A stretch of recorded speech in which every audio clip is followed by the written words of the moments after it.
The Dead Smile by F. Marion Crawford. Chapter 1. Sir Hugh Auckram smiled as he sat by the open window of his study in the late August afternoon.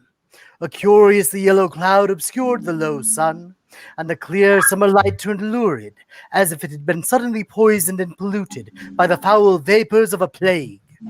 Sir Hugh's face seemed, at best, to be made of fine parchment drawn skin-tight over a wooden mask, in which two sunken eyes peered from far within.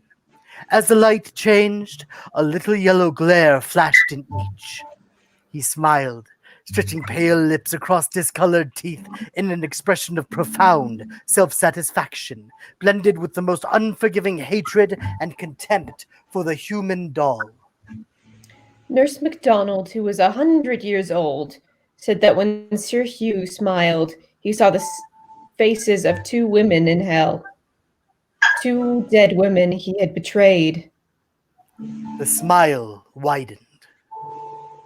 His son stood beside him, tall, white, and delicate as an angel in a primitive picture, and though there was deep distress in his violet eyes as he looked at his father's face, he felt the shadow of that sickening smile stealing across his own lips, parting and drawing them against his will. Beside him, strangely like him in her wan angelic beauty, with the same shadowy golden hair, the same sad violet eyes, Evelyn Warburton rested one hand upon his arm.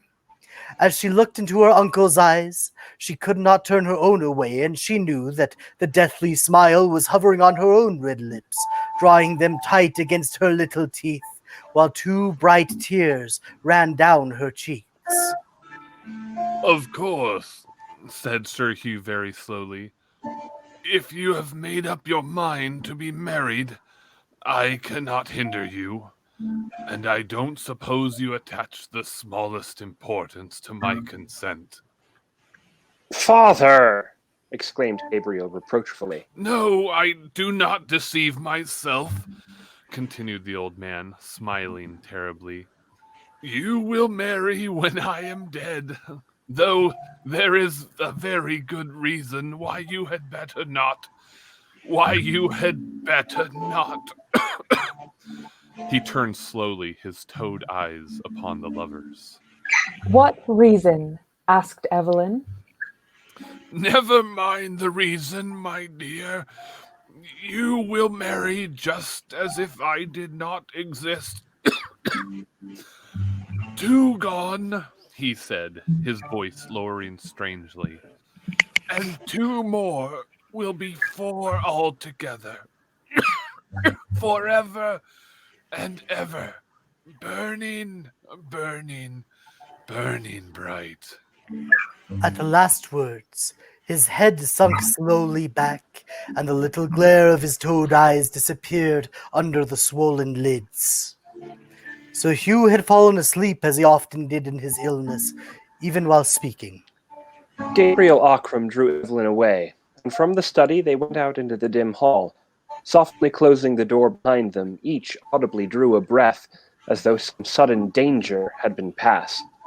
As they laid their hands in each other's, their strangely like eyes met in a long look in which love and perfect understanding were dimmed by the secret terror of an unknown thing. "It is his secret. He will never tell us what it is." They went out into the afternoon light and sat upon a stone seat behind the chapel, which had been built across the end of the eastern wing. It was very still.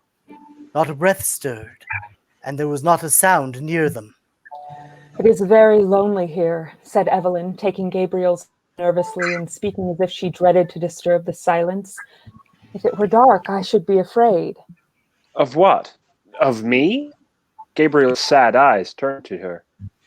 "Oh no, never of you, but of the old Auckrams.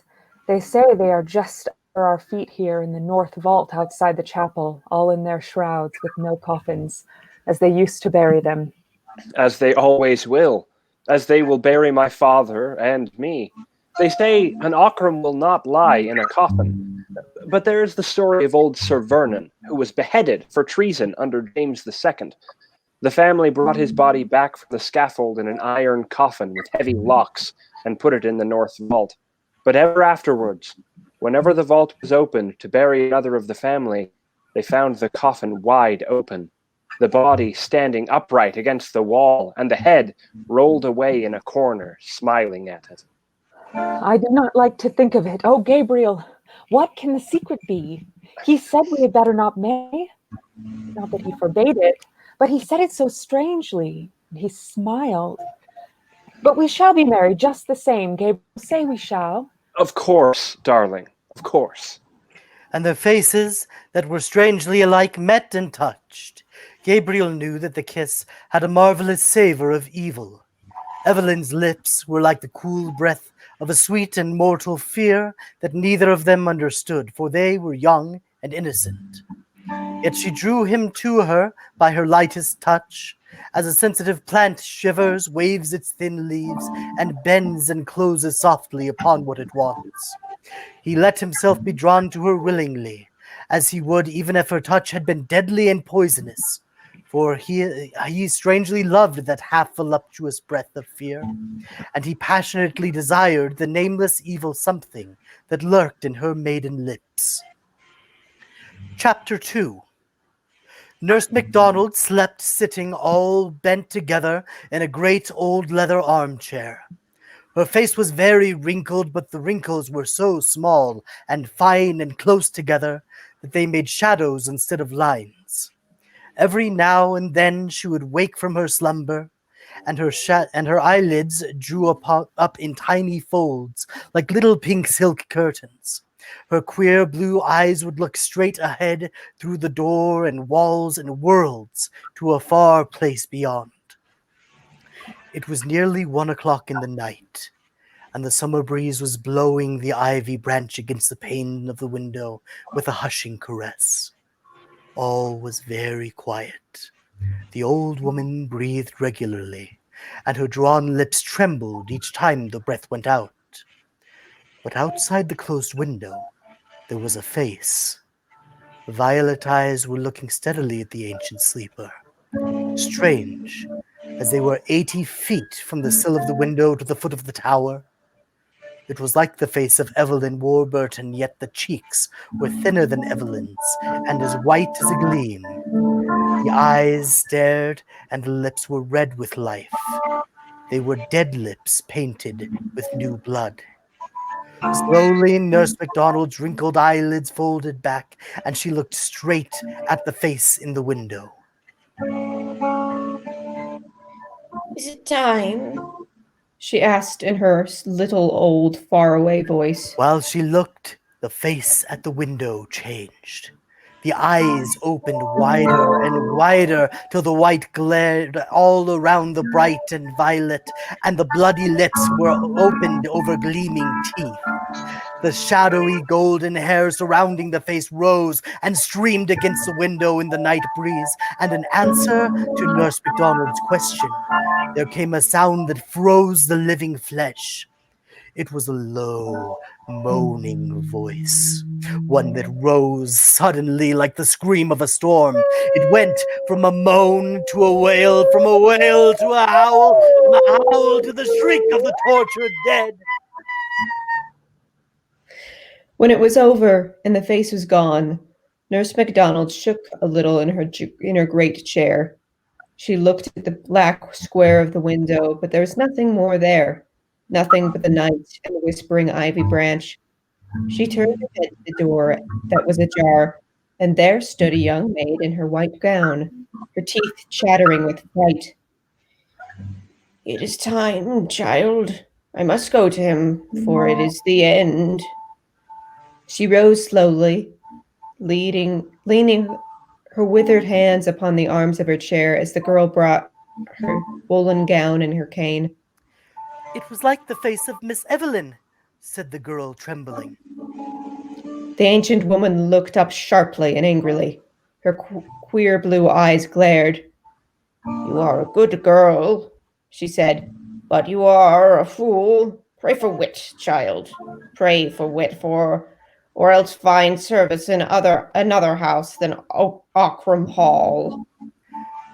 Each step Nurse MacDonald took was a labor in itself, and as she moved, the maid's slippers clappered alongside. No one was sleeping now, and there were lights and whisperings and pale faces in the corridors near Sir Hugh's bedroom. Often someone would go in and someone would come out, but everyone made way for Nurse MacDonald. The light was soft and clear in the room. Gabriel Ockram stood by his father's bedside, and there knelt Evelyn Warburton. Opposite Gabriel, a nurse was trying to make Sir Hugh drink, but he would not. His lips were parted, but his teeth were set. Do not torment him, said Nurse MacDonald to the woman who held up the cup. Let me speak to him, for his hour is come.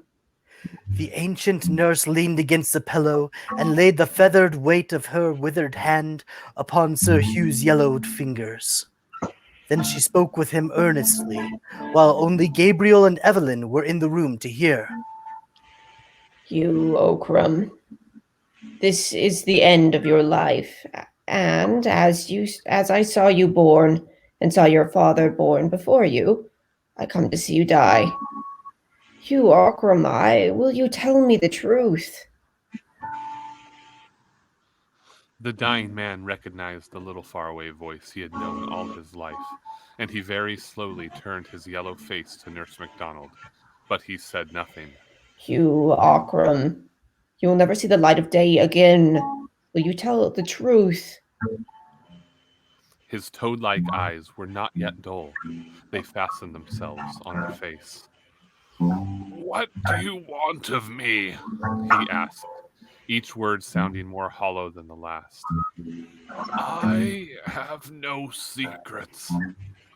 I have lived a good life."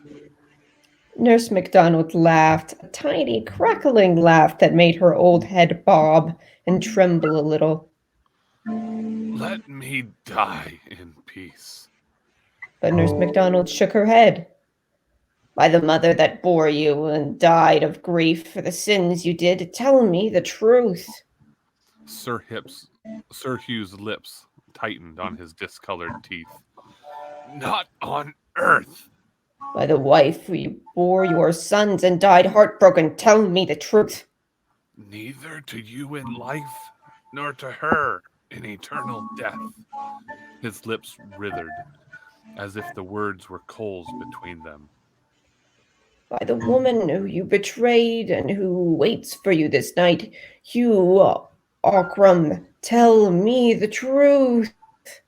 "It is too late. Let me die in peace." His writhing lips began to smile across his yellow teeth, and his toad-like eyes glowed like evil jewels in his head. There is time. Tell me the name of Evelyn Warburton's father. Then I will let you die in peace. Evelyn started. She stared at Nurse MacDonald and then at her uncle. "The name of Evelyn's father?" he repeated slowly, while the awful smile spread across his dying face. The light was growing strangely dim in the great room. As Evelyn looked on, Nurse MacDonald's crooked shadow on the wall grew gigantic. Sir Hugh's breath was becoming thick, rattling in his throat as death crept in like a snake and choked it back. Evelyn prayed aloud, high and clear. Our Father, who art in heaven, hallowed be your name. Your kingdom come, your will be done, on earth as it is in heaven. Then something rapped at the window, and she felt the hair raise on her head. She looked around in spite of herself, and when she saw her own white face looking in at the window, her own eyes staring back at her through the glass, wide and fearful, her own hair streaming against the pane, and her own lips dashed with blood, she rose slowly from the floor and stood rigid for one moment before she screamed once and fell straight back into Gabriel's arms. Sir Hugh Ockram sat upright in his deathbed and saw and cried aloud, "Evelyn!"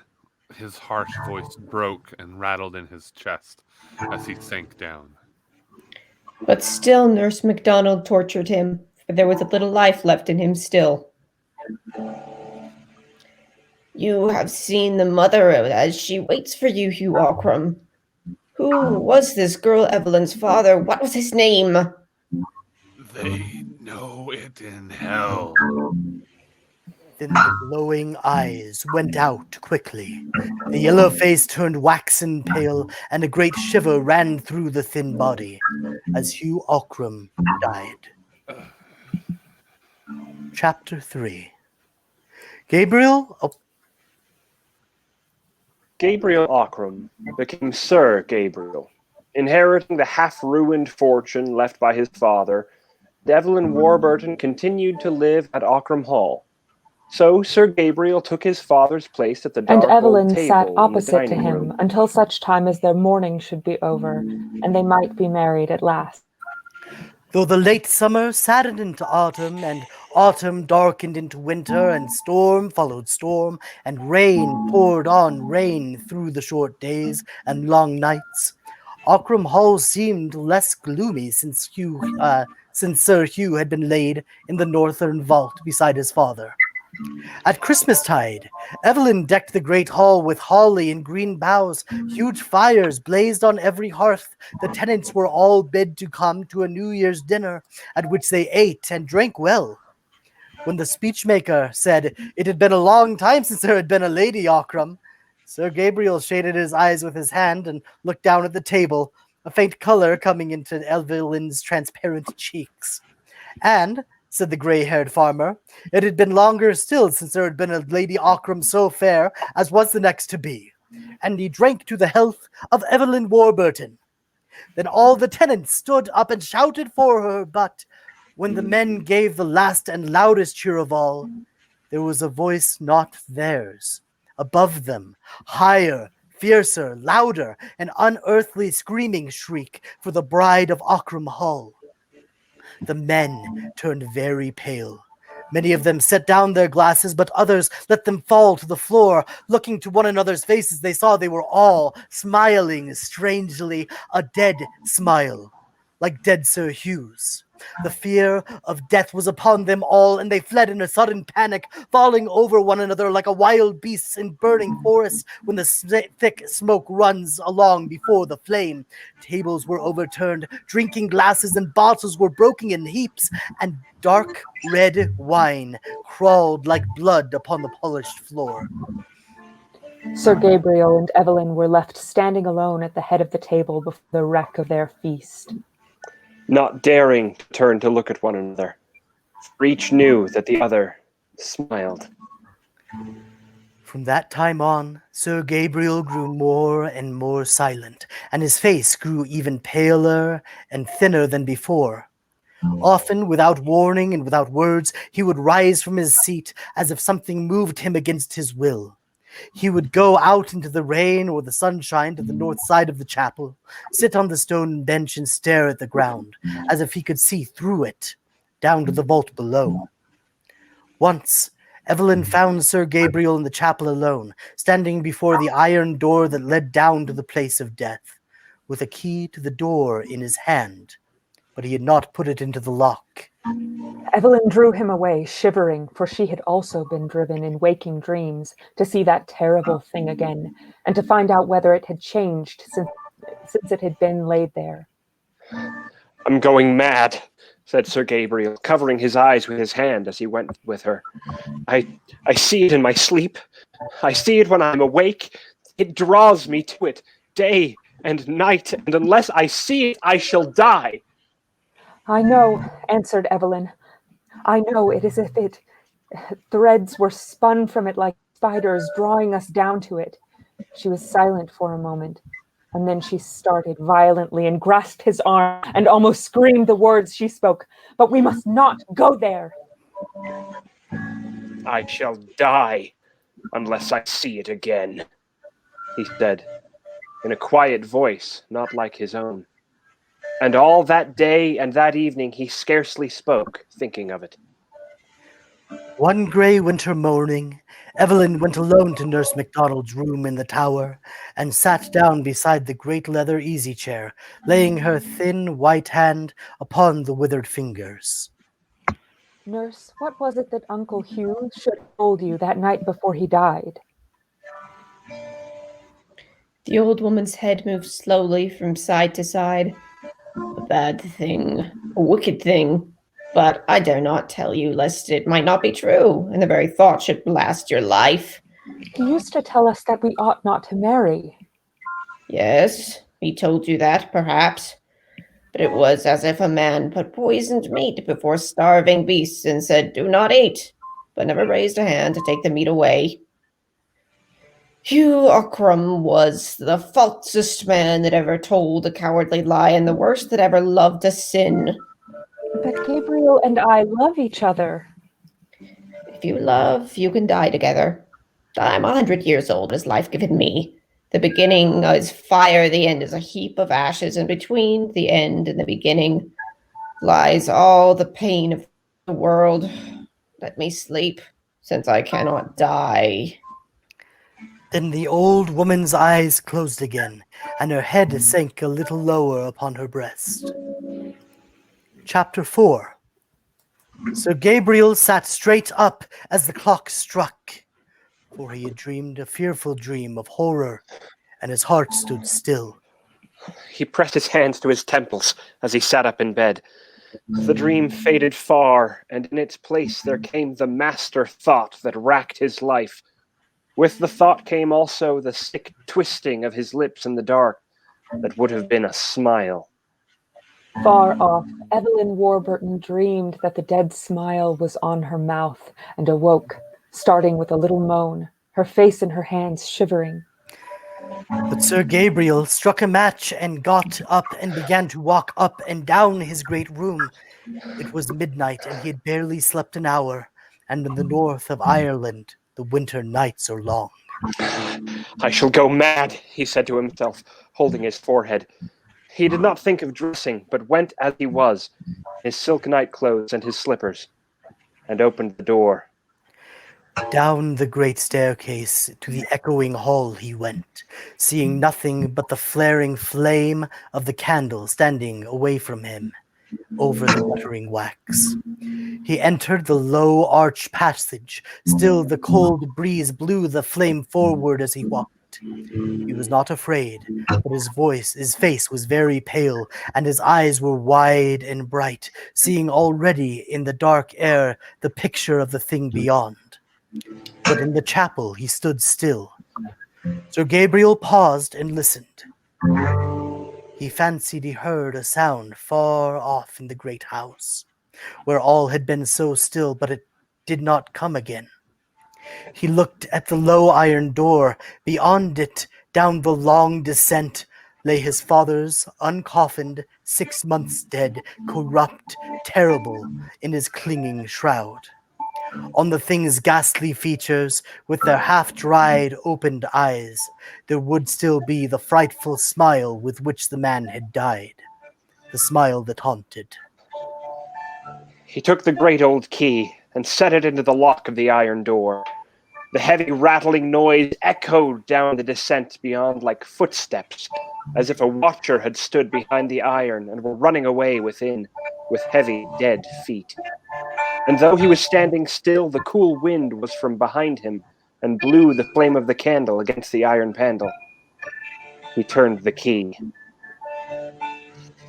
The horrible draught of the sepulchre came out of the depths in his face, foul and dark. The flame of the tall candle was blown straight from him against the wind, while he walked down the easy incline with steady steps. He shaded the candle with his hand, and his fingers seemed to be made of wax and blood as the light shone through them. The downward passage was wide, and he could not always see the walls by the struggling light. He could see a little, for his eyes had grown used to the gloom. Shadowy forms were outlined in the dimness, where the biers of the Ockrams stood crowded together, side by side, each with its straight, shrouded corpse. A few steps before him, he saw the dark shape of headless Sir Vernon's iron coffin, and he knew that nearest to it lay the thing he sought. He was as brave as any of those dead men had been. They were his fathers, and he knew that sooner or later he should lie there himself, slowly drying to a parchment shell. By the whiteness of the winding sheet he knew his father's corpse, for all the others were brown with age, and moreover, the flame of the candle was blown toward it. As Gabriel looked down, something stirred within him, softly at first, then more noisily, and something fell to the stone floor with a dull thud and rolled to his feet. He started back and saw the withered head almost face up on the pavement, grinning at him. Yet he bit his lips and bent down, holding the candle in one hand to lift the shroud back from the head of the corpse with the other. Slowly he lifted it.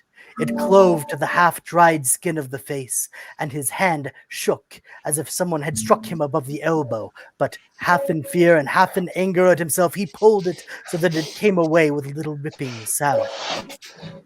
He caught his breath as he held it, not yet throwing it back and not yet looking. The horror was working in him, and he felt that old Sir Vernon was standing up in his iron coffin, headless, watching him through the stump of his severed neck. While he held his breath, he felt the dead smile twisting his lips.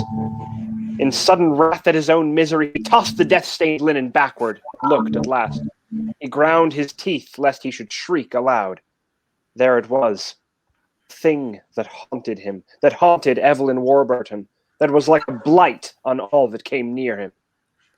The dead face was blotched with dark stains, and the thin gray hair was matted about the discolored forehead. The sunken eyelids were half open, and the candlelight gleamed on something foul where the toad eyes had lived. But yet the dead thing smiled, as it had smiled in life. The ghastly lips were parted and drawn wide and tight over wolfish teeth, still cursing, still defying hell to do its worst. Defying, cursing, and always and forever smiling alone in the dark. Sir Gabriel opened the sheet where the hands were. The blackened, withered fingers were closed upon something stained and mottled. He tried to take the package from the dead man's hold, but as he pulled at it, the claw-like fingers seemed to close more tightly. When he pulled harder, the shrunken hands and arms rose from the corpse with a horrible look of life following his motion. Then, as he wrenched the sealed packet loose at last, the hands fell back into their place, still folded. He set down the candle on the edge of the bier to break the seals from the stout paper. Kneeling on one knee to get a better light, he read what was within.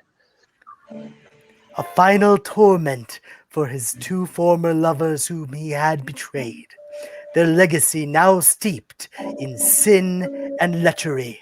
As he read this, kneeling beside the corpse in the northern vault, by the light of the altar candle, when he finally rose to his feet and looked down at the dead face of Sir Vernon, it looked back, smiling knowingly. And then there came a breath behind him and close to him, not cold, like that which had blown the flame of the candle as he came, but warm and human. He turned suddenly. There she stood, all in white, with her shadowy golden hair. She had risen from her bed and had followed him noiselessly. He started violently when he saw her, for his nerves were unstrung. Evelyn, his fiancée, his sister, had read over his shoulder, and now stood aghast in that still place of death.